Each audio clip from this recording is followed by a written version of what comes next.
السلام عليكم ورحمة الله وبركاته.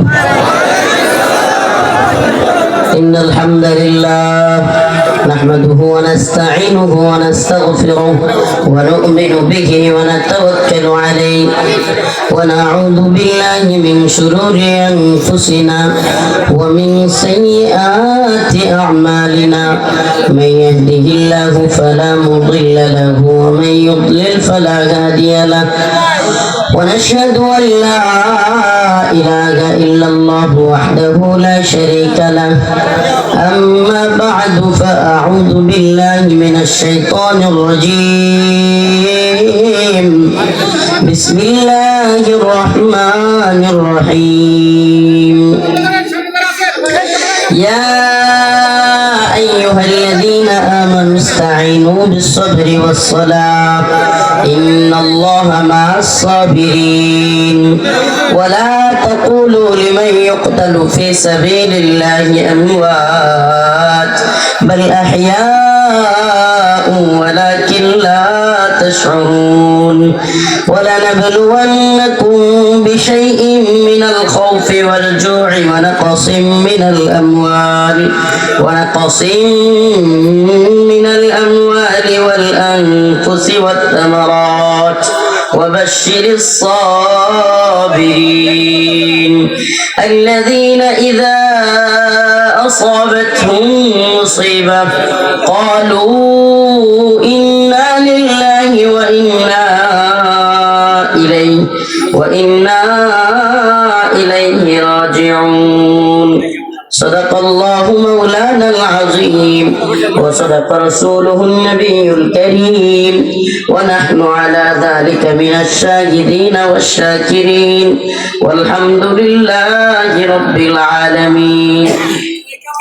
কেওয়া উত্তরপাড়া যুব সমাজের উদ্যোগে আয়োজিত কেওয়া শ্রীপুর গাজীপুরের আজকের এই ইসলামী মহাসম্মেলনের সম্মানিত উলামায়ে কেরাম, মুরব্বিয়ানে ইজম, প্রিয় যুবক ভাইরা, স্নেহের ছোট ভাইরা, আল্লাহ রাব্বুল আলামিনের দরবারে অসংখ্য অগণিত শুকরিয়া যে মহান রব্বুল আলামিন কোরআন সুন্নাহর কিছু কথা বলবার এবং শুনবার জন্য আল্লাহ পাক ব্যবস্থা করে দিয়েছেন, সেজন্য বলি আলহামদুলিল্লাহ। আমি প্রথমেই আন্তরিকভাবে দুঃখ প্রকাশ করতেছি দেরি হওয়ার জন্য, কিন্তু আসলে অনেকেই যখন অপেক্ষা করেন তখন কষ্ট লাগে। অপেক্ষা একটু কষ্টকর জিনিস, কিন্তু রাস্তাঘাটে যারা চলে তারা বুঝে বাংলাদেশের রাস্তাঘাটের কি অবস্থা এবং যেইভাবে আপনি কখনোই কোনো জায়গা থেকে সুনির্দিষ্টভাবে বলতে পারবেন না বাংলাদেশের রাস্তায় যে আমি এতটুকু সময়ের মধ্যে চলেই আসবো, এটা বলতে পারবেন না। আপনি যদি রাস্তাঘাটে চলেন তাইলে বলতে পারবেন এটা কি পরিমাণে যে সমস্যা, আপনি টাইম নির্ধারণ করতে পারবেন না। আল্লাহ পাক বোঝার তৌফিক দান করেন। তার মধ্যে আমি দ্বিতীয় প্রোগ্রামে গিয়ে আপনার মাথা এবং ঘাড়ের অবস্থা এমন হয়েছে যে অসুস্থ হয়ে গেছিলাম। তো যাই হোক, আসলে যে শরীক হইতে পারছি, আসতে পারছি, আপনার বিগত সরকারের সময় এই আশপাশে কোনো এলাকায় আসছিলাম, এরা কি নাম জায়গা, নাম কি জায়গাটা, ন্যাশনাল পোল্ট্রি। হ্যাঁ, আচ্ছা, আপনারা কি এই বিষয়টা জানেন যে আমি কেন মঞ্চ থেকে ওইভাবে ওদের কথা মাইনা চলে যাইতাম? এটার ব্যাপারে জানেন হাকিকত? আমি কি চলে যাওয়ার লোক? হ্যাঁ, আমরা আল্লাহ মাফ করুক, আস্তাগফিরুল্লাহ, আল্লাহ আস্তাগফিরুল্লাহ, আমি নিজের বলার জন্য বলতেছি না। আমাদের কি টোন বা গলার আওয়াজ কিংবা কথার ধরন কারাগারে যাওয়ার পর কিংবা বের হওয়ার পর ন্যূনতম চেঞ্জ দেখছেন কোনোদিন? সত্যি বলবেন? হ্যাঁ, তাহলে আমি কেন এইভাবে বললে মাইনা নিতাম জানেন? পিছনের ঘটনা অনেকেই জানেন না। মাহফিল কমিটি এসে আমাদেরকে চাইপা হাতে পায়ে ধরতো, হুজুর আপনি তো চলে যাবেন, আপনি তো ড্যাম কেয়ার পরোয়া করেন না, আমরা পড়বো বিপদে। এখন বলেন, আমাকে যারা দাওয়াত দিয়ে আনে তাদেরকে বিপদে ফেলা এটা কি আমার জন্য ঠিক হবে? বাস্তবতা ওইটাই, যেটা মাহফিলে আমরা গরম বক্তব্য দিয়ে চলে যেতাম কিংবা কোনো কিছু মানতাম না, পরোয়া করতাম না, দিন শেষে ওই লোকগুলো মামলার মধ্যে পড়ে যেত। আমি আমার নেত্রকোনার কথা বলি, আমার মাহফিল করার কারণে নেত্রকোনার সদরে 10 থেকে 15টা ছেলে কেন আমাকে আনলো এই জন্য মামলা খাইছে, দীর্ঘদিন হাজিরা দিছে, পালায় বেড়াইছে, এই অবস্থা ছিল। তো এই জন্য আমরা কিন্তু, আপনারা তো আর পিছনের খবরটা জানেন না যে হুজুর কি সাহসী মানুষ, হুজুর কেমনে উঠা যায়, কেমনে মাইক নিয়ে যায়। আসলে কি অনেক পার্শ্ব বিষয় থাকে যেগুলোর কারণে, এই যেমন আপনাদের এই যে কেউ আর কি কয় ওই এলাকার মাহফিলের হালত, ওই এলাকাগুলোর হালত আপনারা জানেন। এই ভাই বসেন না, এই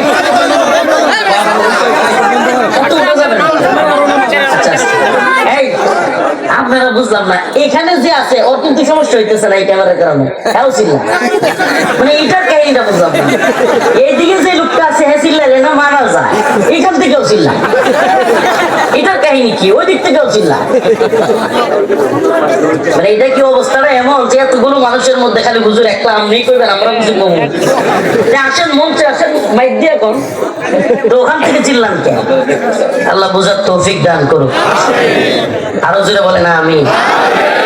আমার একজন কানাকানি বলতেছে হুজুর কি পরিমাণ মানুষ যে ছিল।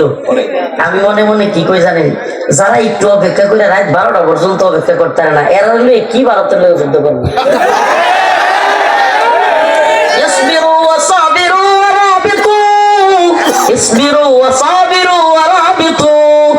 মুমিনের কাজটাই হলো সবর। সুবহানাল্লাহ, মুমিনের কাজটা কি? ইন্নামা ইউআফাস সাবিরুন আজরাহুম বিগাইরি হিসাব। এটা আমার আপনার কথা নয়, আল্লাহ বলতেছে। সুবহানাল্লাহ, যে ব্যক্তি সবর করবে দ্বীনি কাজে, দ্বীনের জন্য, সেই ব্যক্তির বিনা হিসাব, বিগাইরি হিসাব, হিসাব ছাড়া আল্লাহ তাকে প্রতিদান দিবে। হিসাব ছাড়া, কি ছাড়া?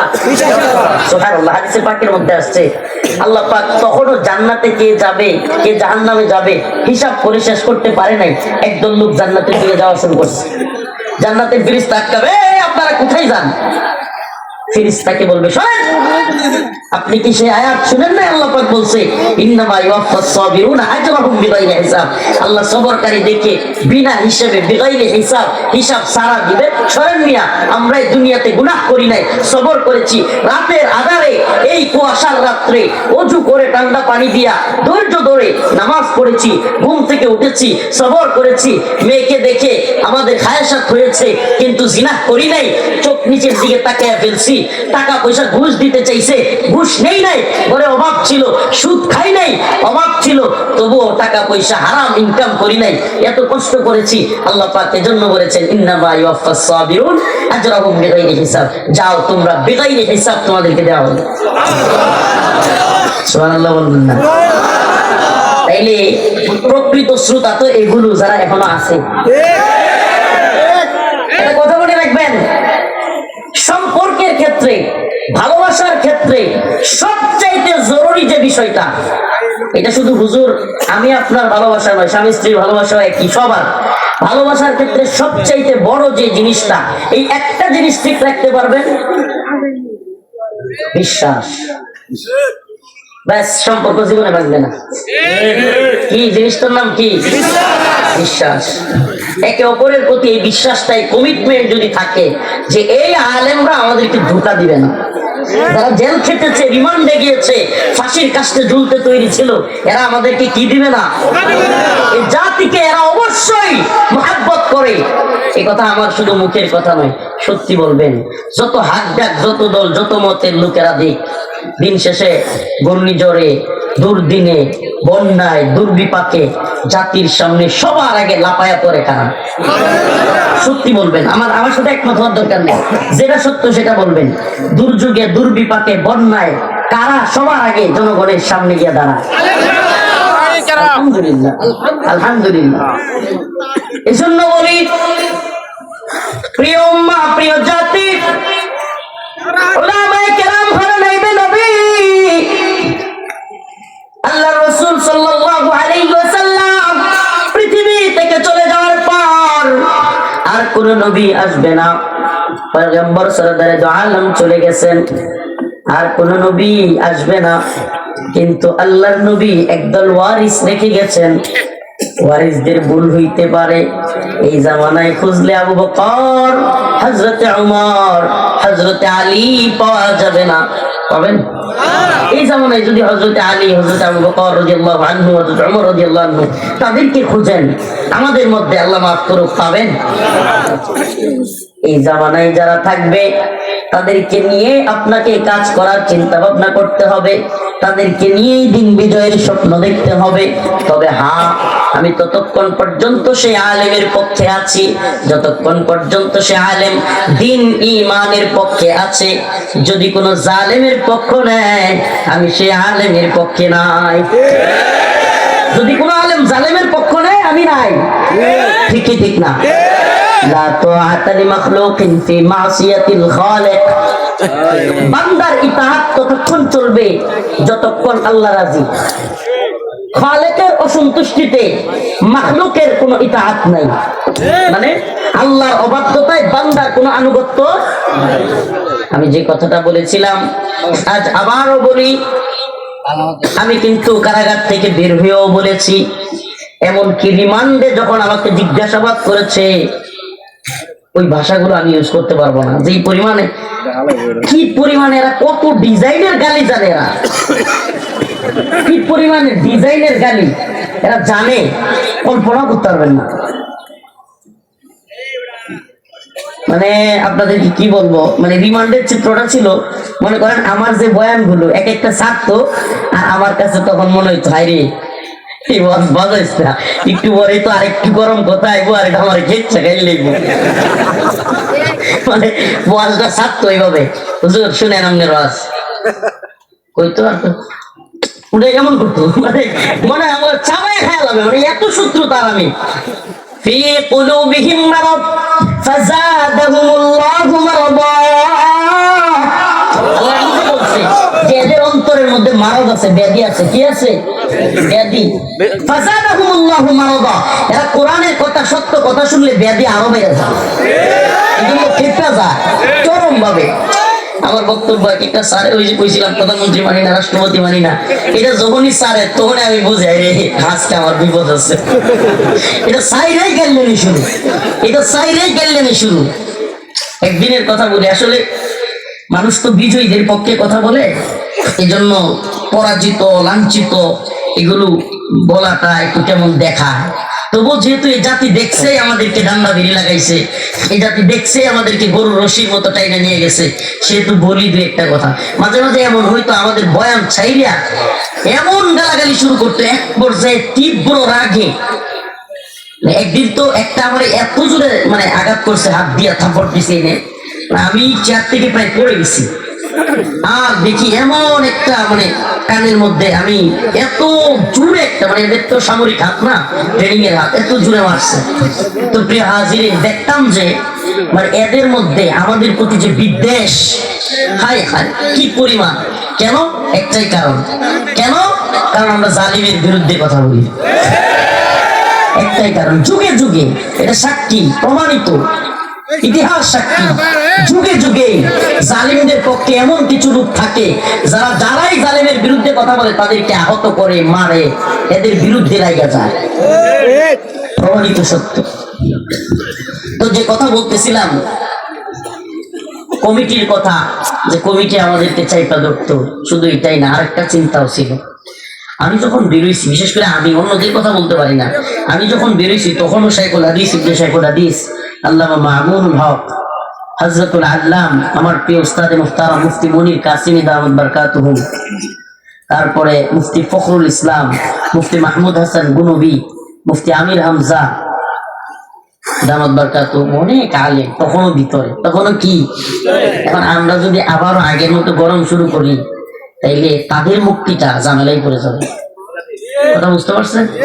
এটা আমরা কাউকে বলতে পারি নাই, কিন্তু কষ্ট করলো এই জন্য। আমি অন্তত কি আর মাহফিল কমিটি আর কে কি কয়, টাইম ছিল নাকি? আমি খালি পাবলিকে কইতাম দর মা, নিজে মায়ের খাইতাম, কতক্ষণ ফিস খেলতাম। আমার ইচ্ছা এরকম আছে, আমার ইচ্ছা ছিল কি জানেন,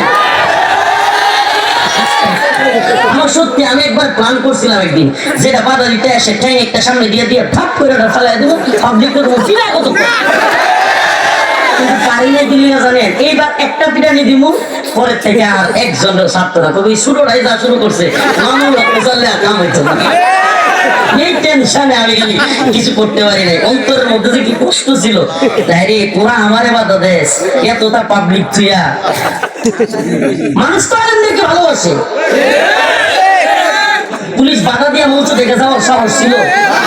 আপনারা তো শুধুমাত্র ভিডিওতে দেখছেন, কিন্তু পিছনের ঘটনা তো দেখেন নাই। এই নেত্রকোনা ঘটনাটা সদরের যেটা করছিল ওইটা একটু বলি, আমার মাইক সরাই নিছে, এটা তো আপনারা দেখছেন, কিন্তু পিছনের ঘটনা কিন্তু কেউ দেখেন নাই। আজকে বলি পিছনের ঘটনা কি জানেন? ওই পুলিশরা এক পর্যায়ে বেরোইতে পারে না, পাবলিক এমন খেপা খেপছে মাইক নেওয়ার পরে বেরোইতে পারে না। শেষে তারাই আমার মাইক দিছে, হুজুর একটু বুঝান। তারা আমার মাইক দিছে, এটা ওপেনলি বলতেছি। প্রয়োজনে তো তোরা একটু করার কেউ থাকলে যাচাই করিয়ে বর্ষিকুরা এক পর্যায়ে আমার ওই ওসি মাইক দিছে, হুজুর আপনি একটু পরে আমি সবাই বলছি সাবধান, কেউ ভাত করবেন না, কেউ চড়াও হবেন না। সত্যি বলি এটাও বলছি ওই শায়েকদের ভিতরে থাকার কারণ আমি জানতেছি এখানে পাবলিক যেই খেপা গেছে, এর মধ্যে এক পাগলা বাস হয়ে এক পুলিশের ফিটের মধ্যে বাড়ি মারছে। আমি তো সর্বনষ্ট করছি। পরে পুলিশ হঠাৎ করে দেখি 1-2 মিনিটের মধ্যে পুলিশ হাওয়া, পুলিশ নাই। পাবলিক এমন খেপা খেপছে, আমি যেখানে মাহফিলটা প্রায় 2 কিলো দূরে আমার শ্বশুর বাড়ি, এই পর্যন্ত পুরা প্যান্ডেলের শ্রোতারা হাইতে হাইতে আমার গাড়ি আগায় দিয়ে গেছে। তাও কি বাস লয়ে রড লয়ে মিছিল করে, এগুলো কিন্তু কেউ জানেন না। এরপরে আমি শ্বশুর বাড়িতে এসে লাইভ করলাম যে হ্যাঁ আলহামদুলিল্লাহ আমি ভালো আছি। আর এরা কোন দিকে যে পড়াইছে, 2-1টারে কয়েক পাগলায় বাস দিয়ে বাড়িও আছে। তাইলে বুঝে না, আমি যদি মাইক দিয়ে না থামাইতাম অবস্থাটা কিন্তু, মাইক দিয়ে না থামাই আমি যদি খালি একবার করতাম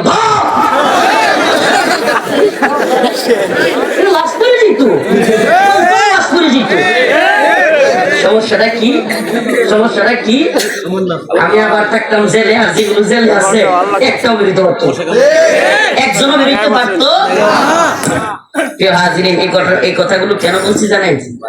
আপনাদের এখানেও একটা প্রোগ্রামে এইভাবে আমাকে বলা হয়েছে যে হুজুর একটু দোয়া করেন, এরপরে আর বয়ান করতে দেওয়া হবে না, হুজুর বয়ান করতে পারবে না। আমি উঠে গিয়েছিলাম। এমনকি যেই লোকটা মাহফিলটার অনুমতি নিয়ে আসছিল তার উপরেও প্রেশার ছিল।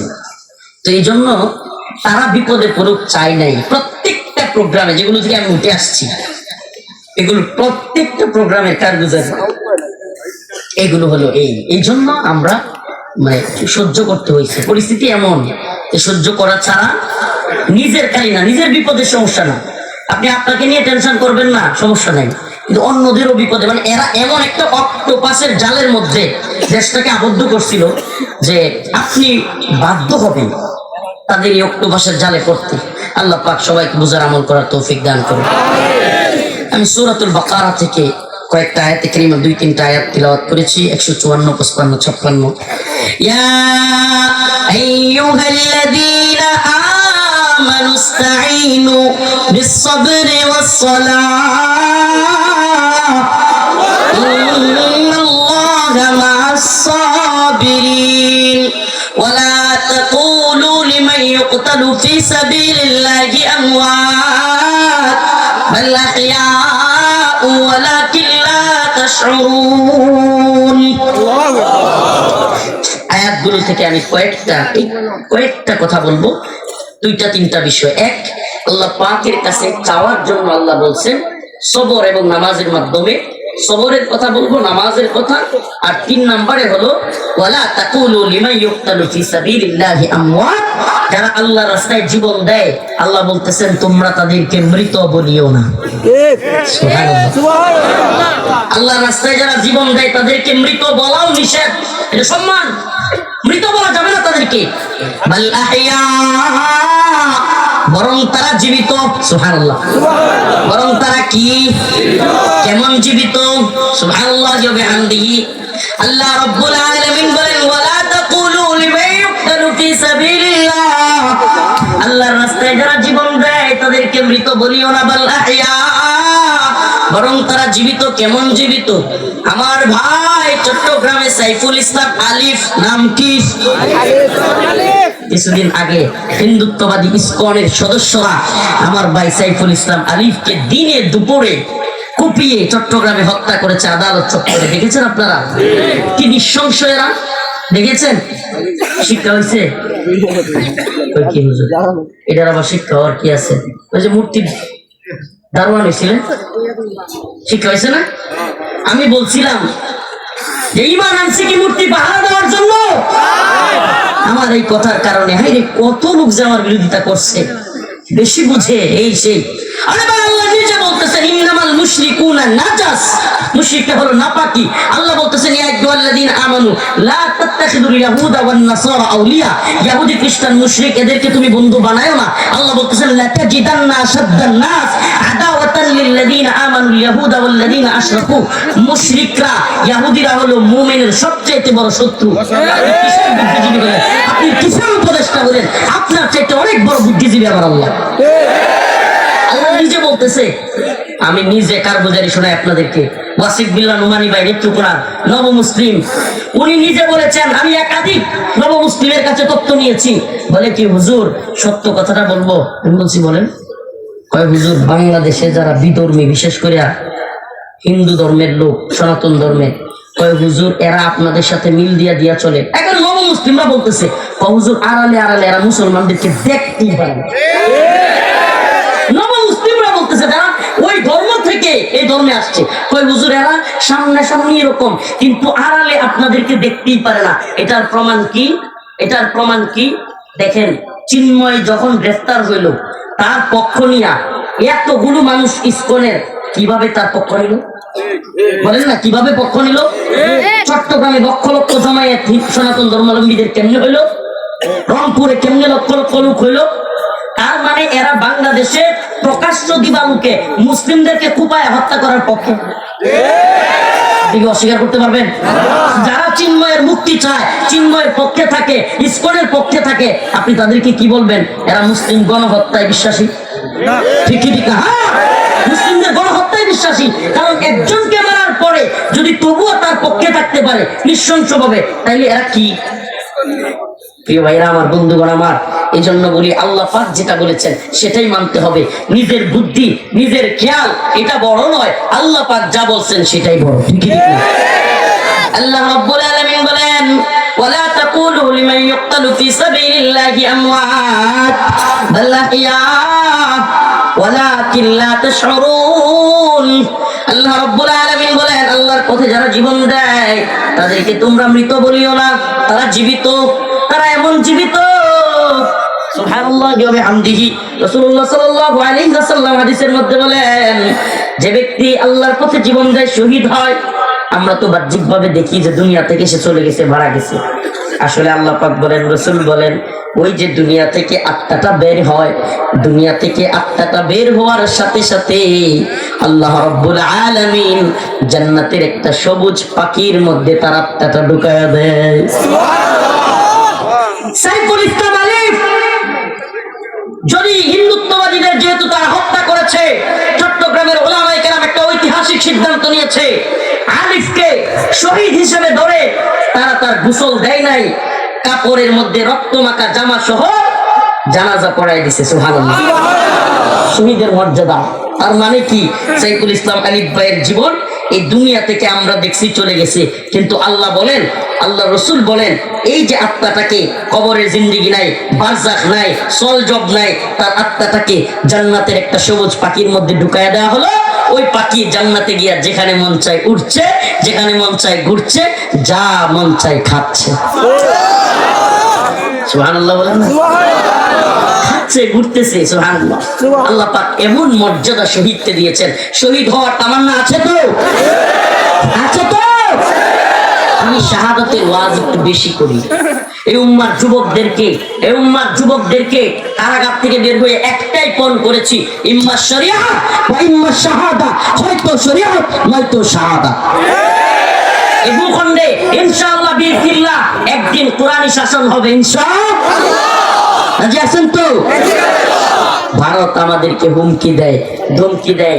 আমি তো বলি যে হিন্দুত্ববাদীরা, যে কাফেররা বাইচা থাকার জন্য জীবন যাপন করে, টাকার জন্য সেনাবাহিনীতে চাকরি করে, টাকার জন্য এরা সুখে থাকবার জন্য বেতনের জন্য চাকরি করে, আর একদল শহীদ হওয়ার জন্য যুদ্ধ করে। দুই দল কি এক? দুই দল কি এক? একদল টাকার জন্য সেনাবাহিনীতে আসছে, চাকরি করে টাকার জন্য, পয়সার জন্য, সুখে থাকবার জন্য। একদল বুলেটের মধ্যে দেখে মৃত্যু, জাহান্নাত, আরেক আগুন। আরেক দল বুলেটের মধ্যে দেখে শাহাদাত, বুলেটের মধ্যে দেখে জান্নাত। দুই দল কি এক হইলো? শহীদি মৃত্যু চান তো? চান নাকি? কে কে চান বলেন? মরতেই হবে যখন, শহীদি মরণ দিও আমাকে। রাজি আছেন ইনশাআল্লাহ? মরতেই হবে যখন, শহীদি মরণ দিও আমাকে। শাহাদাত জানি শুধুই জীবন, শাহাদাত জানি শুধুই জীবন, সে জীবন দিও আমাকে। মরতেই হবে যখন, শহীদি মরণ দিও আমাকে। মরতেই যেহেতু হবে, বিছানায় হাঁকবেন, উঠতে মানে তুলনা ভাষা করে বিছানায় হাঁকবেন, বিছানায় মুতবেন, ভূতের বউ লাথি মারবো, এই মরণ চান? হ্যাঁ, শাহাদাতের মরণ চান তো? লিল্লাহি তাকবীর, লিল্লাহি তাকবীর। হিন্দুত্ববাদী ভারতকে বলি, হিন্দুত্ববাদী ব্রাহ্মণ্যবাদী তাগুতি শক্তিকে বলি, মুসলমানরা মরতে ভয় পায় না। মুসলমান জীবন দিতে প্রস্তুত আছে ইনশাআল্লাহ। যদি তোমরা বাংলাদেশ দখল করবে, প্রাণ করো, ষড়যন্ত্র করো, আমরা উম্মতে মুসলিমার যুবকদেরকে নিয়ে এমন এক ভয়ঙ্কর বাহিনী তৈরি করব, হিন্দুত্ববাদী ভারতকে, ইসকনকে রকে বলে দিতে চাই, ভারতের দিল্লির মস্তদেও কালেমার পতাকা পথ করে উঠবে ইনশাআল্লাহ। এটা আমার মুখের কথা নয়, এটা স্বয়ং রাসূল সাল্লাল্লাহু আলাইহি ওয়াসাল্লাম বলেছেন।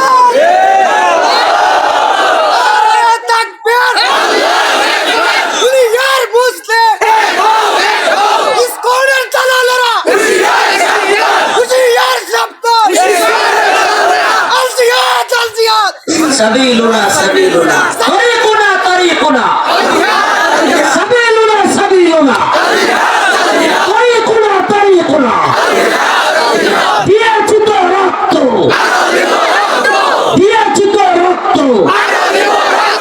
পুষ্ণা সংগ্রাম, দালালিনা রাজপথ। আপনাদের এই চেতনাটা থাকলে ভারত আর জীবনে বাপের জন্য গোলামি করানোর বাংলাদেশকে চিন্তা করবেন। এই মানে আমি এত খুশি হয়েছি 2024 সালের 5 আগস্ট হাসিনা পলাইছে, এইটা যে খুশি হয়েছি, এত বেশি খুশি হয়েছি এই উম্মার যুবকেরা কামানের সামনে, বুলেটের সামনে জীবন দিতে শিখেছে। চেতনাটা ধরে রাখবেন। বাংলাদেশে কেউ আর জুলুম করবার ন্যূনতম সাহস করবে না। চেতনাটা দরকার আছে না নাই? স্লোগানগুলো ধরে রাখবেন। দালালিনা রাজপথ, ইসকনের দালালেরা, ভারতের দালালেরা, আওয়ামী লীগের দালালেরা। ঠিক আছে তো ইনশাআল্লাহ? এটা মনের মধ্যে ধরে রাখবেন, দেখবেন এমনিতে এগুলো পলাইব। উসমানীয় সাম্রাজ্যের ইতিহাস করে দেখেন, উসমানীয় সাম্রাজ্যে যখন সম্মিলিত ভাবে একত্রে নারায়ে তাকবীর বলতো, আল্লাহু আকবার বলতো, আপনারা এমনি ভয় পাইতো। সুবহানাল্লাহ, তাকবীরের স্লোগানে এটা মনে রাখবেন। কেউ যদি আপনার উপর জুলুম করতে আসে, আল্লাহু আকবার বলবেন, দেখবেন ভয় পেয়ে যাবে। এটা তাকবীর। হ্যাঁ, শহীদ শহীদ মৃত্যু কি হবে? মৃত্যু কি? কোন মৃত্যু চাই? মরতেই হবে যখন, শহীদি মরণ দিও আমাকে। মরতেই হবে যখন, শহীদি মরণ দিও আমাকে। শাহাদাত জানি শুধুই জীবন, শাহাদাত জানি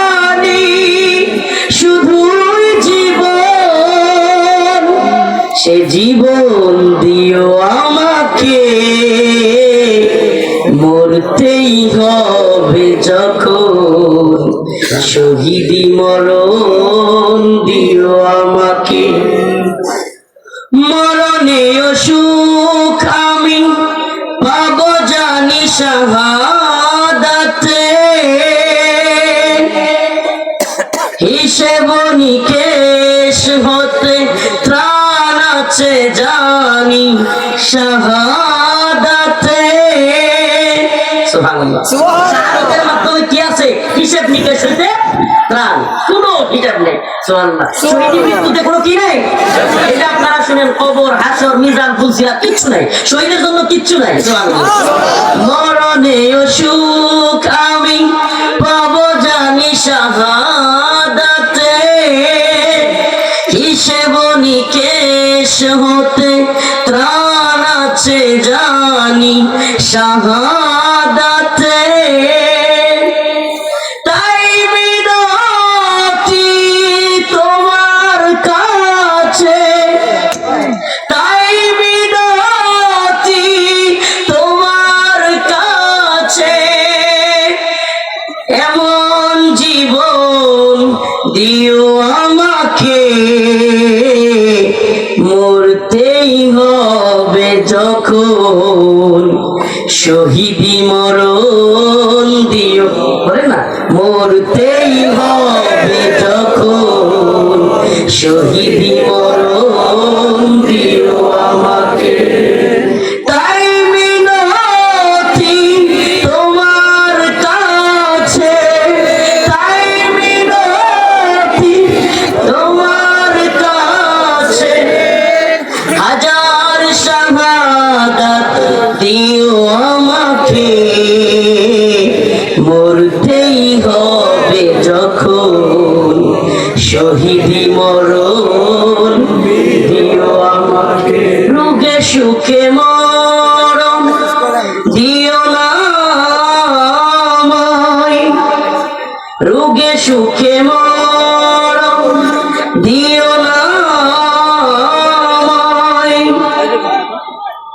বিপদে মুসিবতে নিও না আমায়, রোগে সুখে মরণ দিও না আমায়, বিপদে মুসিবতে নিও না আমায়, এমন মৃত্যু দিও চোখ বুঝলেই যেন দেখি তোমাকে।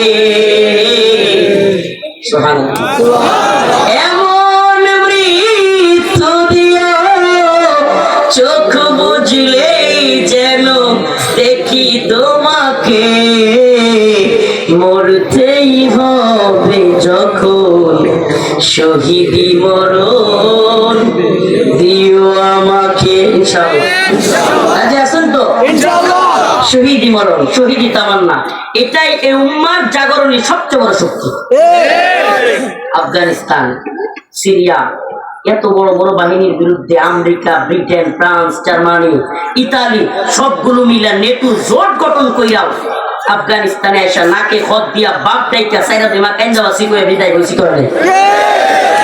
সিরিয়ায় বাশার আল আসাদ, হাফিজ আল আসাদ 54 বছর টানা ক্ষমতায় থাকছে, রাশিয়ার নিয়ন্ত্রণে, ইরানের মদদে। ওই দৌড় মারলো 12 দিনের যুদ্ধে। সুবহানাল্লাহ। মর্দে মুজাহিদরা কেমনে জিতে? একটাই কারণ, ইসবিরু ওয়া সাবিরু ওয়া রাবিতু, ইসবিরু ওয়া সাবিরু ওয়া রাবিতু। তারা সবর করে, ধৈর্য ধরে। এটা কেমন সবর? কেমন সবর? আল্লাহ না করুক, আল্লাহ না করুক আমরা যুদ্ধ তামান্না করি না, আমরা বিপদ তামান্না করি না, কিন্তু যদি ভারত আমগরে কামড় দেয় আমরাও এমন কামড় দিব, ছাড়তাম না। না, শত্রুর সাথে মোকাবেলাটা হলো এটাই। উদাহরণটা হলো ইসবিরু ওয়া সাবিরু ওয়া রাবিতু। এটা তাফসীরে আসছে যে আপনারা কেউ কামড় মারছে, আপনিও তারে কামড় মারছেন, দুইজনে কামড়া কামড়ি চলতেছে, ও বাবা আগে কারাছে। এই মুসলমানকে আগে ও বাবা কইব? হ্যাঁ। 2001 সালে আমেরিকা হামলা করছে আফগানিস্তানে, কত? 2021 সালে ও বাবা তালেবান কইছে না আমেরিকা কইছে? আমেরিকা। তাই না? কে কইছে আগে? সিরিয়ায় 54 বছর রাশিয়া, ইরান সবগুলো কাফের ভারতের মিডিয়া সিরিয়ায় মুজাহিদদেরকে মুসলমানদেরকে দখল করছে, ওবামা আগে কেরা করছে? সুবহানাল্লাহ কন্যা আপনারা করছে, ঠিক ঠিক না? মুজাহিদরা আগে ওবামা করবে না। এটাই সবর, এটাই সবর, এটা সবরের শিক্ষা, এটাই শাহাদাতের শিক্ষা। মুমিন তো শাহাদাত তামান্না করে, এরা মরতে ভয় পায়, আমরা শাহাদাত তামান্না করি। সুবহানাল্লাহ। একদল মরতে কি পায়, একদল মরার জন্য, শহীদ হওয়ার জন্যই ময়দানে যায়। বিজয় কাদের হবে? বিজয় কাদের হবে? আপনি জীবনেও যুদ্ধ মিলাইতে পারবেন না। আফগানের যুদ্ধের সাথে আমেরিকা, বলেন না আমেরিকার সৈন্য বেশি না তালেবানের সৈন্য বেশি? কথা হয় না? আপনি যদি যুদ্ধ বুঝেন, সমরাস্ত্র বুঝেন, আমেরিকার সেনাবাহিনী বেশি নাকি তালেবানের বাহিনী বেশি? আমেরিকার অস্ত্র বেশি নাকি তালেবানের বেশি? আমেরিকার বিমান বেশি না তালেবানের বেশি? আফগানের তালেবানদের তো বিমানই ছিল না, যুদ্ধ বিমান, জঙ্গি বিমানই ছিল না। আমেরিকার আছে সাবমেরিন, আমেরিকার আছে জঙ্গি বিমান, আমেরিকার আছে সামরিক অস্ত্র, আমেরিকার আছে ড্রোন, কামান, কত কিছু আছে কিনা? আছে কিনা? এটা আপনি সূত্র মিলাইতে পারবেন না, পুরো মিলাইতে পারবেন না। একটা জায়গায় গিয়া মিলবে, সেটা হলো ধৈর্যের শক্তিতে, ইমানের শক্তিতে তালেবান শক্তিশালী ছিল। এজন্য বলি, ভারত যদি বেশি লাফালাফি করে, যদি মনে করে বাংলাদেশ দখল করবে, চট্টগ্রাম, রংপুর, সিলেট নাম নিয়ে নিয়ে নেত্রকোনার নাম মাঝে মাঝে কয়,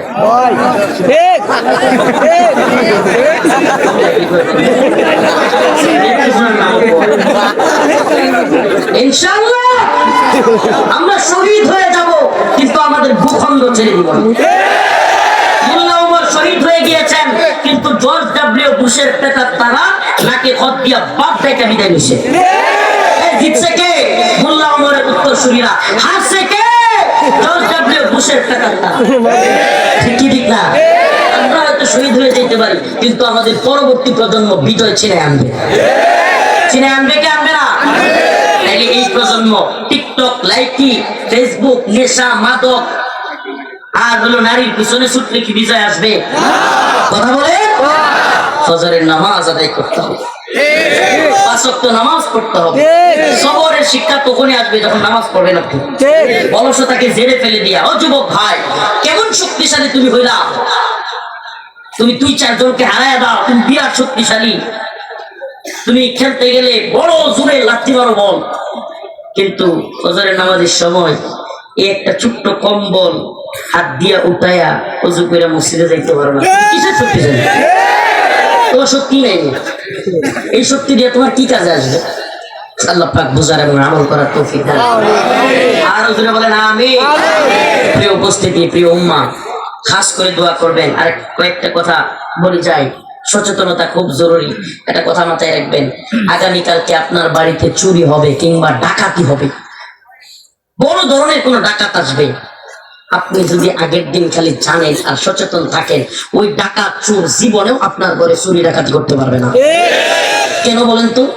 আপনার শক্তি ডাকাতের চাইতে কম। কেন পারবে না? কারণ আপনি আগের দিন প্রয়োজন হলে নিজে না পারলে মাইকিং করে দিবেন, ও এলাকাবাসী আমার বাড়িতে ডাকাতি হবে, ধরবা ডাকাতকে। ঠিক কি ঠিক না? পাতলা পায়খানা শুরু হয়ে গেছে ভারতে। যশোরে 2-3টা পোলা পায় হামাস মুজাহিদদের অভিনয় করছে। একটু হামাসের মুজাহিদ আবু বাইদা হাফিজাহুল্লাহ, উনি ইসরায়েলের বাহিনী, যাতে ওনারা না চিনে, ইসরায়েলের বাহিনীর ড্রোন কিন্তু মানুষ শনাক্ত করতে পারছে, আর ড্রোন থেকে যেন ওনারা না চিনে, এই জন্য ওনার মুখটা কি করে দায়িত্ব রাখে। হামাসের মুজাহিদরা ফিলিস্তিনের পক্ষ নেওয়ার জন্য যশোরে জামিয়া ইসলামিয়া মাদ্রাসায় 2টা কাঠের পিস্তল নিয়ে, কাঠের পিস্তল নিয়ে আবু উবাইদার হাফিজাহুল্লাহর মতো একটু অভিনয় করছে। ভারতে পাত্তা নষ্ট হয়ে গেছে। হাই রে, ভারতের মিডিয়ায় পাগলামি। আর ওই যে একটা আছে না, ময়ূররঞ্জন নাকি সাংবাদিক হকার, এই হকার দেখলাম এখন গজওয়াতুল হিন্দ নিয়ে রিপোর্ট করতেছে। আমি পুরা রিপোর্টটা ওরে দেখলে আমার কেন জানি রাগ উঠে, মনে হয় কিটাই কথা পাওনা কাছে, কিন্তু ওর কোনো এপিসোড আমি না দেখলেও এই এপিসোডটা আমি ধৈর্য দিয়ে দেখছি। আমি দেখলাম সুনির্দিষ্ট তত্ত্ব দিয়ে এই কথাগুলো বলছে।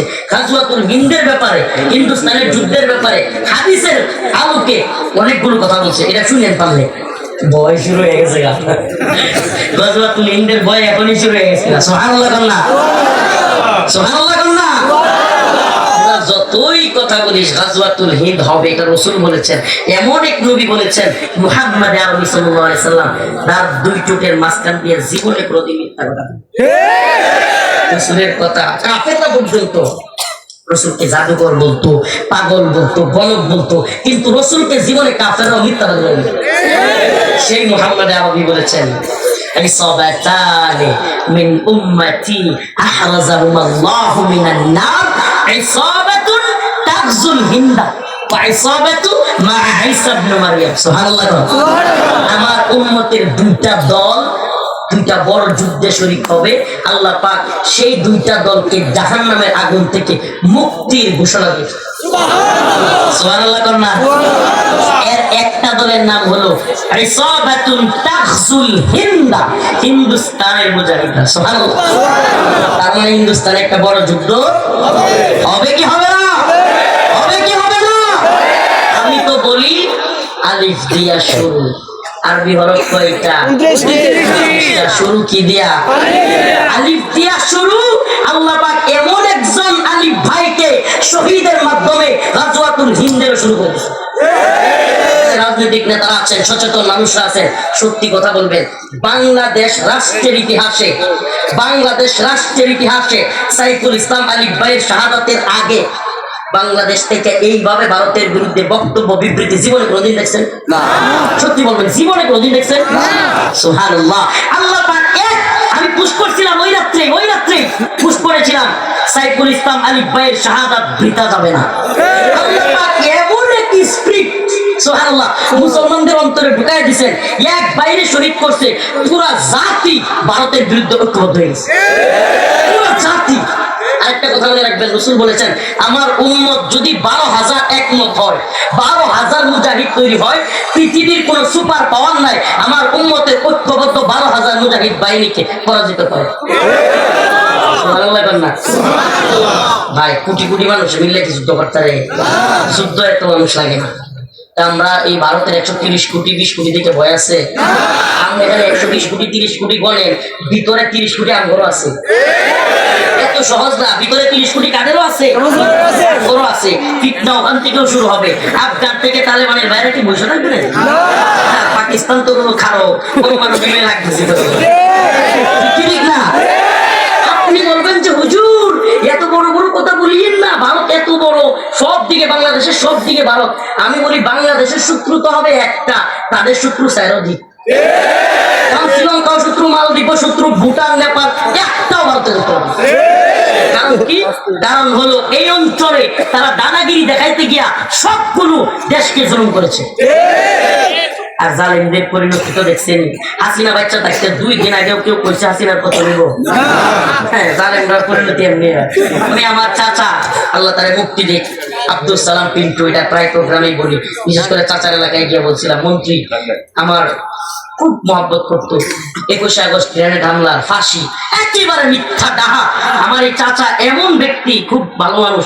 এই বেচারা হুদায় মাঝে মাঝে আইসা মনটা খুব খারাপ করতো। ঈদের দিন বিশেষ করে আরে আমরা সবাই একটু একটু খাবার দিছি, ঈদের দিন খাবারের অনুমতি থাকে, বাড়ির থেকে খাবার দেওয়া যায় কারাগারে, কিন্তু এই বেচারা গেঁথে গেছে, বেচারার খাবার গুলো দিতে দেয় না।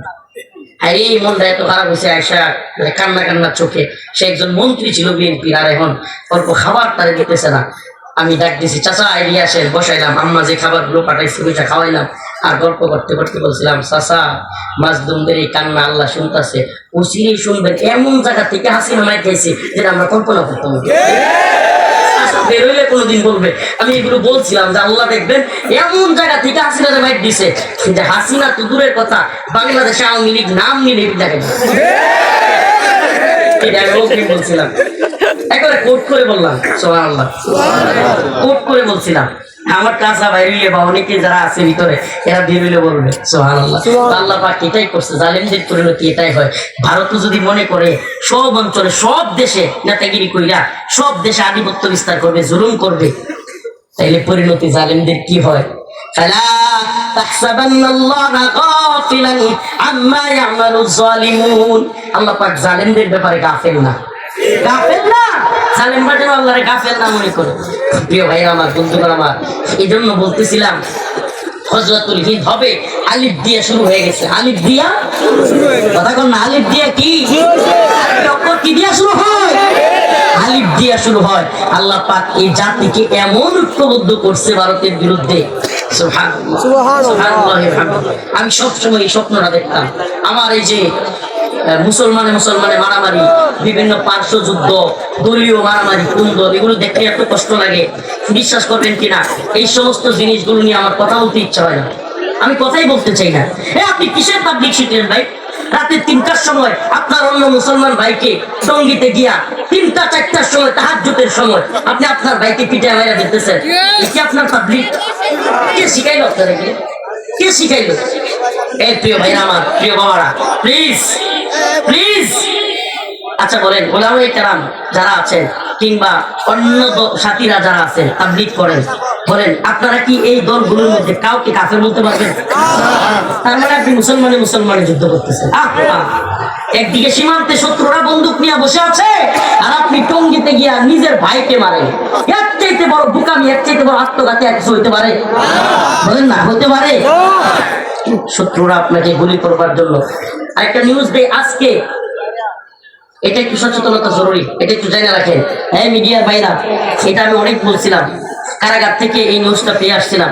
বাংলাদেশ নিয়ে গভীর এক ষড়যন্ত্র হচ্ছে, এটা জানা জরুরি। পরে বলবেন হুজুর আমরা তো এগুলো জানতাম না।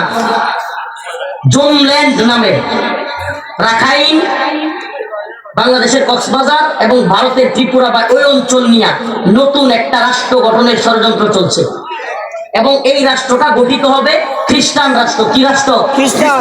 এই রাষ্ট্র গঠনের একটা অনেক দিন যাবত চ্যালেঞ্জ।